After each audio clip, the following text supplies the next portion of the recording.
Bonjour. Je ne vous apprends rien en vous disant que l'actualité politique est occupée par les élections législatives qui arrivent très bientôt. Et justement, pour ce sujet politique comme pour d'autres, les sportifs s'engagent, ce qui plaît plus ou moins au public. Certains mouillent le maillot pour faire changer les mentalités. Ces derniers jours, ce sont les joueurs de l'équipe de France de football pour qui les questions en conférence de presse ont beaucoup tourné sur les législatives. L'engagement dans les réponses montant au fil des jours. Benjamin Pavard, Olivier Giroud et Ousmane Dembélé incités par exemple à voter, avant que Marcus Thuram et Kylian Mbappé aient des propos un peu plus affirmés.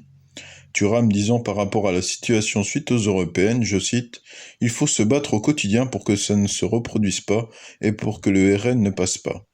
Des propos sur lesquels Mbappé s'est appuyé le lendemain en déclarant que que c'était les extrêmes en général contre qui il fallait lutter.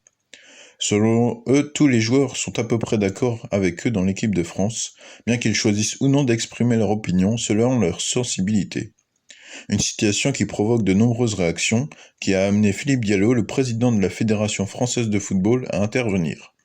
Il salue la prise de position des joueurs en expliquant qu'il ne les incite pas à s'engager, mais les laisse s'exprimer au titre de leur liberté d'expression individuelle, tout en faisant la balance en défendant une neutralité républicaine dont la 3F se doit d'être garante. Le capitaine Mbappé qui dans ses propos avait aussi rajouté vouloir faire une action commune, cependant pour l'instant rien n'a encore été dévoilé au grand public de ce message commun qui pourrait par exemple prendre la forme d'une lettre.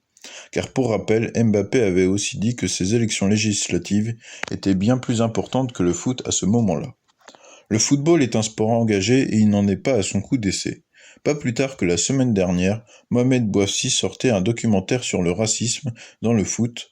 Le docu est encore disponible sur la plateforme France TV et est intitulé « Des cris dans le stade ». Les joueurs et anciens joueurs témoignent comme Samuel Umtiti, champion du monde 2018, Basile Boli, l'homme providentiel de Marseille qui a offert la Ligue des Champions à l'OM, ou même Lilian Thuram, champion du monde 1998. Des hommes au palmarès énorme qui n'ont pourtant pas été épargnés. De bananes cachées sous les tribunes, un reportage d'un certain Pascal Praud faisant descendre les 5 joueurs du FC Nantes d'un arbre, le visage recouvert d'un masque blanc. Bref, les actions sont multiples et sont forcément dérangeantes. À voir.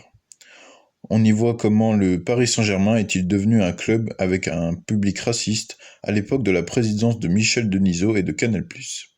Je vous invite à aller voir le docu, bien qu'il soit difficile à voir, les joueurs étant souvent incités à quitter le terrain, bien qu'ils soient déjà les victimes des cris.